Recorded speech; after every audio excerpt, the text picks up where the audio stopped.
Aqui. Aqui.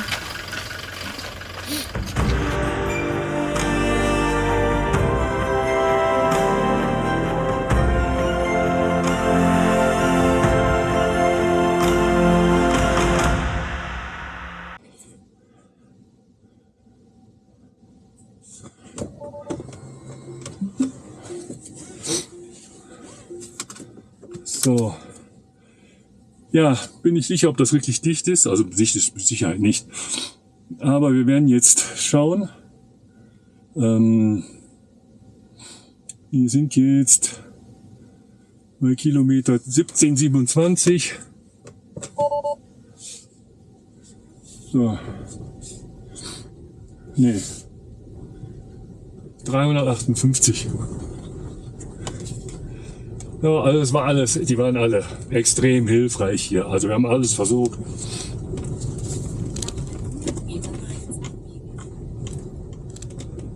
Und Niki war auch lange Zeit hier, mir geholfen. So, sie reifen alle auf 2,8 Bar hier. Also ich bin jetzt ein bisschen höher gegangen. Sicher ist sicher. Also ein bisschen härtere Gangart dann haben. Auf jeden Fall Ziel ist heute, die schwierige Strecke nach Tola Grande zu fahren. Also es sind nur 150 Kilometer, noch nicht mal. Aber für die 150 Kilometer werden wir 6 Stunden brauchen. Wir haben jetzt 12:30. Ja, also werden wir um 6:30 abends da sein. Niki hat schon jemanden angerufen da an dem Ort, der wird mir helfen können. Wir finden auch eine Unterkunft. Und ja, müssen wir links abbiegen. Links abbiegen. Genau, ich habe das den Ton an. Hier müssen wir jetzt rauf. Okay. Also ich hoffe, dass das verliert wieder Luft, 2,7 Bar. Also die Sensoren funktionieren wieder.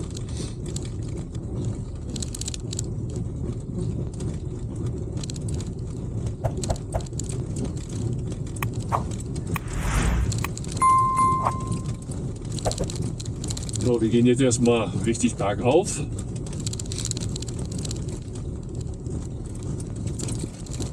Ja, okay. 30 Stundenkilometer haben wir. Maximal. Nein.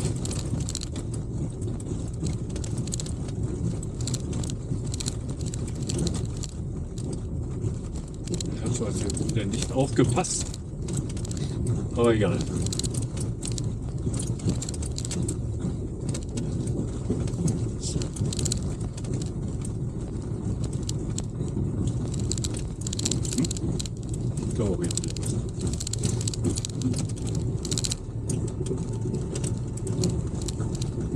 Ja, wir sind wieder auf 4200 Meter, die richtige Höhe, um Luft in den Reifen zu pumpen. Aber der Ausblick hier ist sensationell. Wahnsinn. Ja, dann lass uns das mal tun. Die Luft wird wegkippen.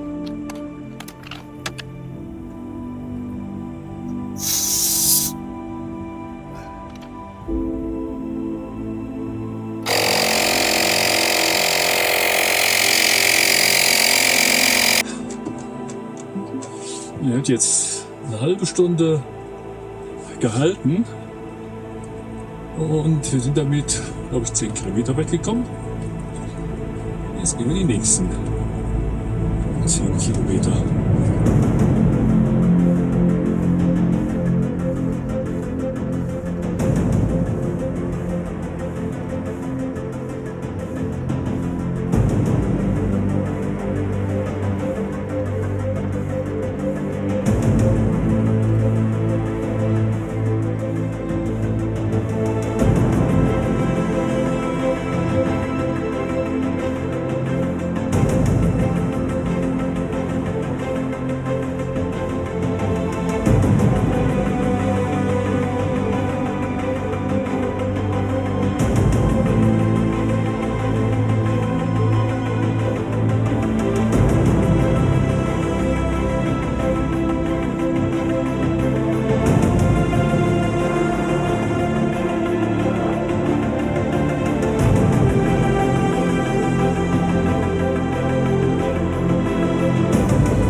So, ja, wir pumpen jetzt das zweite Mal auf.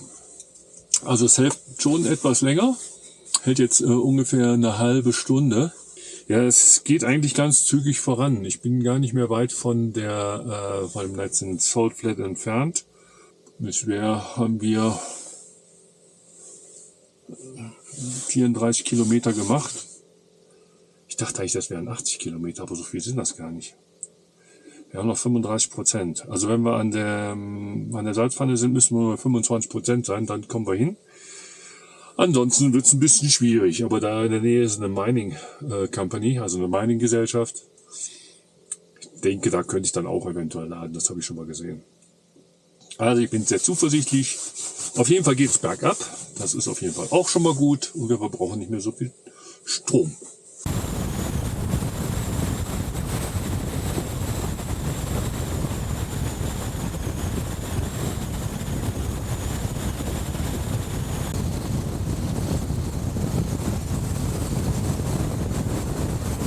Leute, ich kann ihn schon sehen. Kono de Rita. Aber wir kommen noch ein bisschen näher. Hätte ich nicht gedacht, dass ich jemals hier hinkomme. Das ist auch wieder eine Salzpfanne hier auf der rechten Seite. Unglaublich.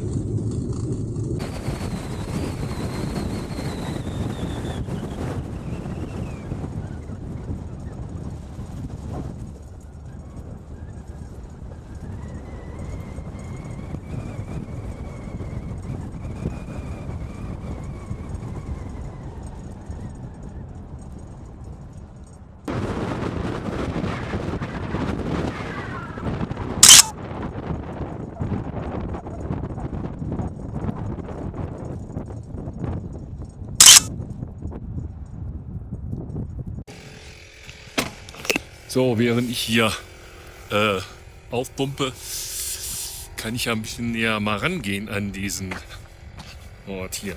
Das ist alles Salz. Aber ziemlich fest, ziemlich hart. Komisch, ne? Krieg ich nicht abgetreten hier.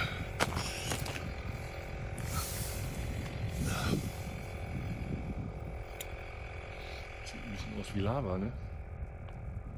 Keine Ahnung. Ja, so ist das ganze Feld hier links und rechts von dieser Straße. Da hinten ist der Cono de Rita und in die Richtung ist Cola Grande. So. Ich denke noch zweimal aufladen, dann sind wir da. Noch 69 Kilometer, ja, schätze ich mal. Zweimal aufpumpen, viel mehr. Und dann hoffe ich, dass wir da eine Lösung für den Reifen bekommen. Und schauen wir mal.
So, wir sind hier angekommen, haben eine Unterkunft gefunden, wie wir das angemeldet hatten. Das war okay. So.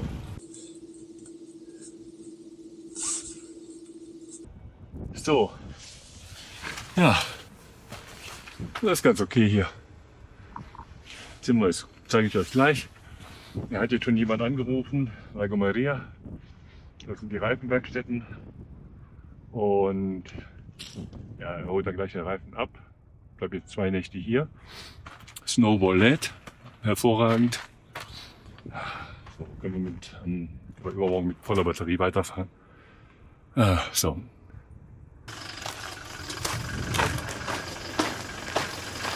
Hola. No, ese.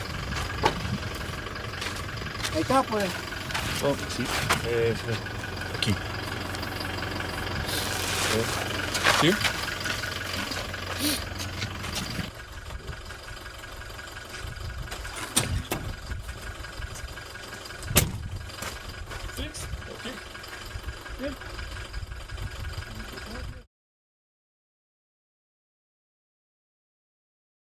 Guten Morgen, everybody. Ja, ich bin immer noch in Tola Grande. 2 Nächte geschlafen hier. Hat mir leider eine Erkältung zugezogen. Also ein bisschen dusselig. Aber ist auch nicht verwunderlich hier. Draußen -3 Grad. Dann tagsüber 15 Grad. Im Auto sind 25 Grad. Also ist schon ein bisschen anstrengend. Kein Wunder, dass man sich hier erkältet. So, also Reifen ist geflickt. Der hatte zwischendurch noch mal ein bisschen Luft verloren. Dann habe ich ihn gestern Abend nochmal aufgepumpt auf 2,9 bar. Hält. Nichts mehr verloren. Okay. Ich hoffe, das bleibt noch so. Werde ich ja jetzt sehen. Achso, ich muss erst fahren. Dann sehe ich das, genau. Aber normalerweise müsste es angezeigt haben. So, ich habe meine Sachen gepackt. Habe mich nochmal bedankt bei dem Eigentümer von dieser Unterkunft für seine Hilfe. Also war sehr schön. Wir haben auf 66, 67 oder 70% geladen. Ich muss jetzt gleich mal nachgucken. Auf jeden Fall reicht das bis San Antonio de los Cobres. Allerdings nicht weiter.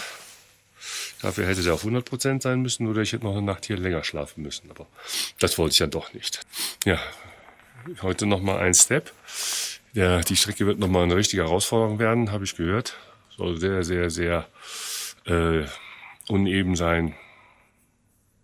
Ja, also wie bisher. Aber ab unserem nächsten Step, dann wird es dann wieder auf Asphalt weitergehen, etwas ruhiger. Ja, auch die Reise durch die Puna geht irgendwann mal zu Ende. Aber es war schon richtig toll. Richtig toll. Muss man erlebt haben. So Leute, ich werde jetzt mal abschnallen. Und dann fahren wir weiter.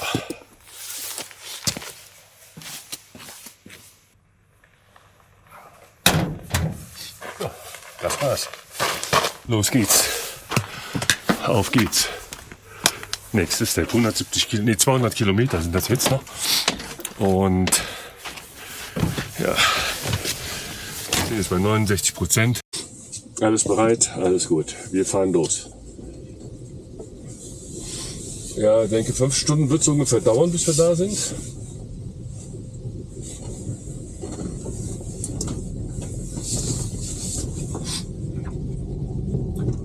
Und es sind ja 194 Kilometer. Mal gucken, dass ich jetzt hier irgendwie. Jetzt kommen wir aus dem Ort. Einfach, das ist jetzt hier runter. Ja, so, Puna. Schaut es euch nochmal an.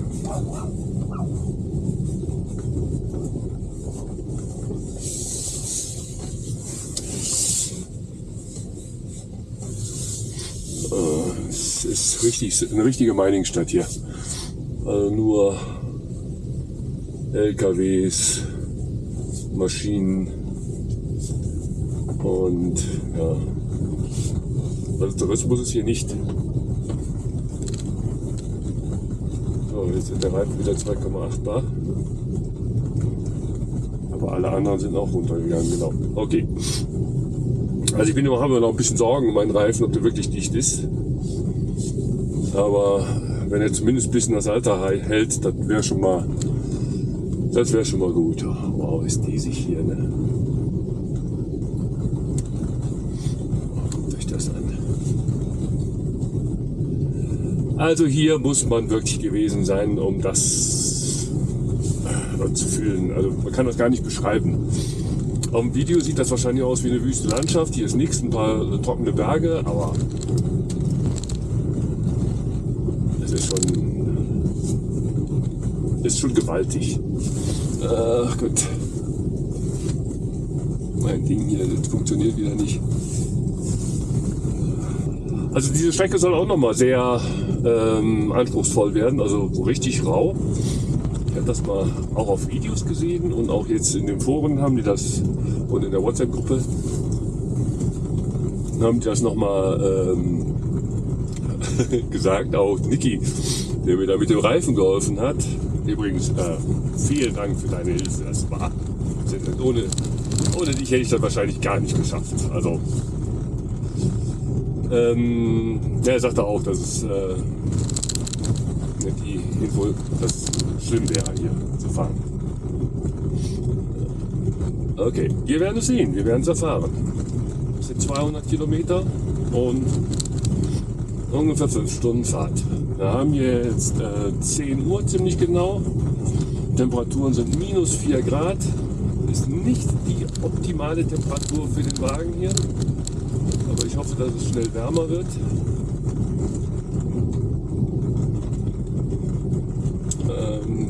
Weil meine Anzeige sagt, 223 Kilometer kommen wir weit. So wie wir in der Puna jetzt bisher gefahren sind. Also das ist dieses Auf und Ab und holprige. Ja.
Ja, so zwischendurch mal ein kleines Update.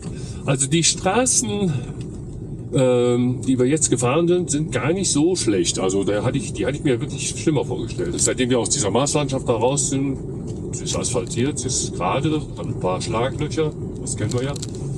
Aber die kann man ohne weiteres mit 60 Stundenkilometer fahren. Und der Verbrauch ist jetzt bei 20,3 Kilowatt.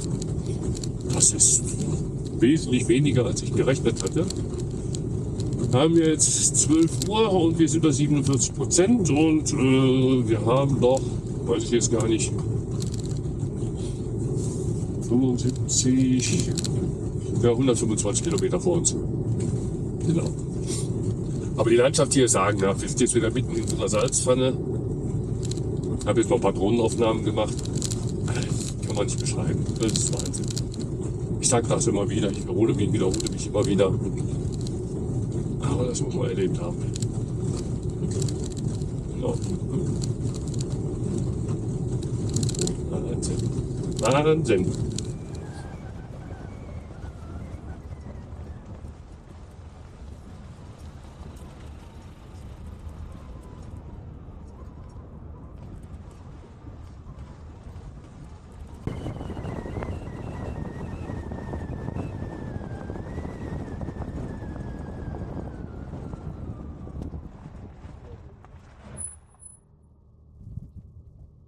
Hola, ¿vas a San Antonio? ¿Me puedes llevar?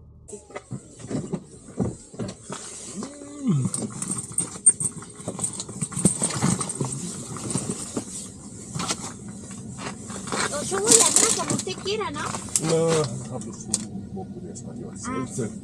¿Atrás quiere? Acá. ¿Acá quiere que yo vaya acá? Ok. Ah, ok. La cosa está detrás. Gracias.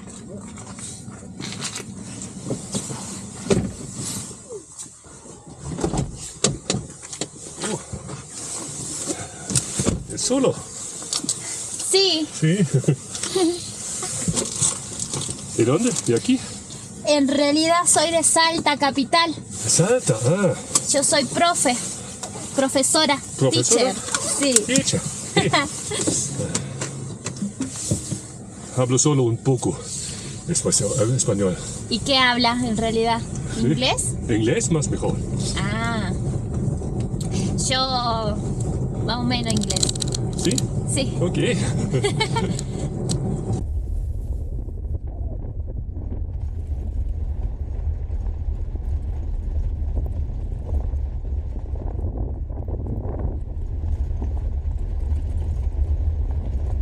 Este es yerba. Ah, ok. Es como el tea, Mhm. pero se llama yerba. Yerba mate. Yerba mate. Así se llama. Caliente es mejor aquí.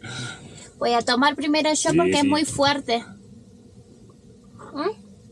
Vamos si quiere. No está muy caliente. A ver si usted quiere probar. ¿No tiene servilleta? ¿Puedo sacar un hito de esto? Sí, es aquí. Sí, ya. Sí. ¿Sí? ¿Mm? Para limpiar. Ok. Así prueba usted. Aquí. Muchas gracias. Ahí tiene que absorber. Así. Bien. Fuerte, ¿no? Oh. Muy bien. Gracias. Primera vez. ¿Sí? Primera vez, sí. Esto se ¿Solo? llama mate. No, vaya nomás. ¿Solo Sí, este? sí. Así andamos nosotros los argentinos. Oh, ok. Un mate acá, así, y en la ruta. Ok.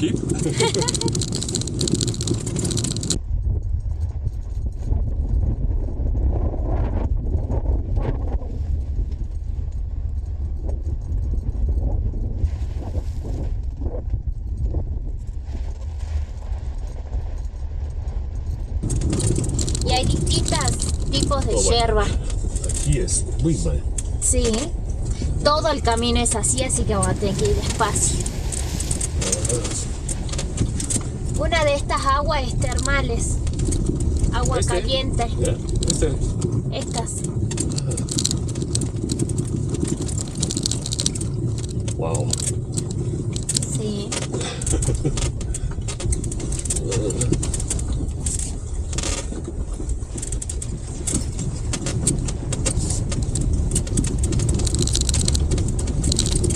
No respeto este. ¿Cómo? No espera. Ah, no esperaba. Ah, no, esta parte hasta llegar a Chorrillo, que es una localidad, es así. Hay que ver si vienen de frente las camionetas, Sí. que algunas veces indican si vienen camiones o no. Las ¿Esta? llamas. Las llamas. Llamas, Ah, lindo. sí. Acá hay muchas llamas, vicuñas, Vicuñas, sí. hay muchos de Vicuñas muy lindas. Also. sí. Pero esa se le cruza en medio del camino. No tienen cuidado. Se les cruza nomás y usted la puede chocar. ¿Sí? Sí. Pues tienen que tocar bocina antes porque ellas tienen miedo y cruzan nomás.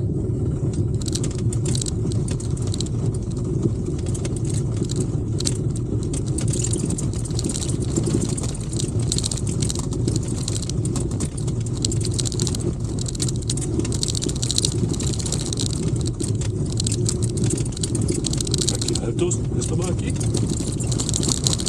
4.326. Ok. Bien.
Los Cobres angekommen, Antonio de los Cobres.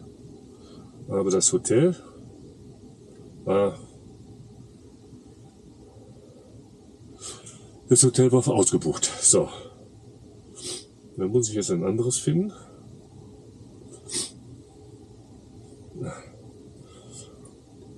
Nee, könnte ich auch machen. Ich könnte doch hier schlafen. So, wenn ich da laden kann, dann darf ich hier stehen bleiben. Ich darf auch im Auto schlafen. Hier ist ein Restaurant in der Nähe. Und wir probieren es einfach mal. Warum nicht? Aber es ist alles verstaubt. Wahnsinn. Wahnsinn. So, also Snowball lädt. Lädt oder lädt nicht? Warum lädt er jetzt nicht? Doch, er lädt. Habe ich gar nicht gesehen. Ich habe das grüne Licht nicht gesehen. Ja. Bei dem Dreck, der da drauf ist. Genau. So, das ist wieder so eine NL-Station. Die Dose unten ist kaputt. Die fliegt raus, wenn man da etwas einsteckt. Aber egal. Dann muss man immer anschließend hier hingehen und die Sicherungen alle einstecken. Also die obere Reihe muss an sein und die untere Reihe muss an sein. Die mittleren beiden sind für die links und rechts diese etwas stärkeren Anschlüsse. Okay. Soweit so gut. So. Das ist, und der ist dreckig, der Wagen. Guckt euch das mal an. Unglaublich. Unglaublich. So. Bienvenidos San Antonio de los Cobres. Gut. Ein bisschen durchatmen. Ja, das war heute wieder ein kleiner Zwischenstep. Ich kann laden hier. Das geht, aber ich muss die aufladen. Die reduzieren so. Das darf ich nicht vergessen. Ja, also das sieht gut aus und ich kann sogar mit 10 Ampere. Aber 9 Ampere, sicher ist sicher. 9 Ampere, 222 Volt. Das ist mehr als genug.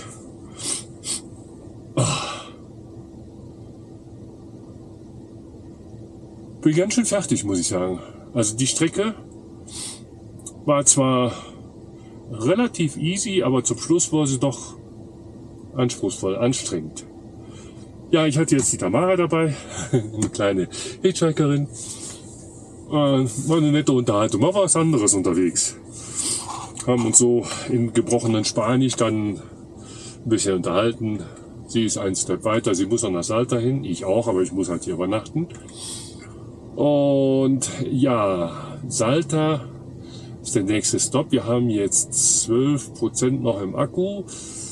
2:45 haben wir. Und ja, das dürfte bis morgen reichen. Bis Salta sind es nur 175 Kilometer. Das heißt also, ich könnte es auch zwischendurch machen. Ich müsste es mal ausrechnen. Das ist 170. Sagen wir mal 16, aber das ist viel zu gut gerechnet eigentlich. Aber egal, das ist ja mit Reserve. Dann brauchen wir 27,2 kW bis dahin, also 28 kW nach oben aufrunden. Wir haben jetzt 12%, 12 mal 70, wir haben jetzt 8 kW, was habe ich gesagt, 28 kW, 8 kW haben wir drin, also 20 kW müssen wir da. So, und 20 kW, das ist dann durch diese 9 Ampere und 220, das sind 10 Stunden. Nö, dann würde ich noch mehr laden. In 10 Stunden Mitternacht. Ja, da tue ich hier auch nichts mehr. Da werde ich mich schön ins Auto legen, ein bisschen schlafen. Ich werde heute Abend im Restaurant ein bisschen was essen. Und dann in Richtung Salta aufbrechen. Mal gucken, was es da gibt. Ich habe ja genug Möglichkeiten hier im Auto. Aber ich bin dreckig wie Sau. Also in Salta werde ich wahrscheinlich 3 Tage bleiben müssen. Nicht nur, weil ich mich um Reifen kümmern muss, ich muss mich auch um mich selbst kümmern. Ich muss erstmal eine Reinigung finden, die ein paar Sachen von mir reinigt. Das Auto muss auch mal gereinigt werden, gewaschen werden. Ja. Aber das sehen wir morgen. Also, ich halte euch auf dem Laufenden. Also übrigens, der Reifen hat gehalten. Hat immer noch 3,1. Also jetzt hat er natürlich mehr als ein Toller Grande. Also die Reifen haben alle jetzt 3 Bar, der hat 3,1 Bar. Und ein bisschen ablassen gleich. Aber es hat funktioniert.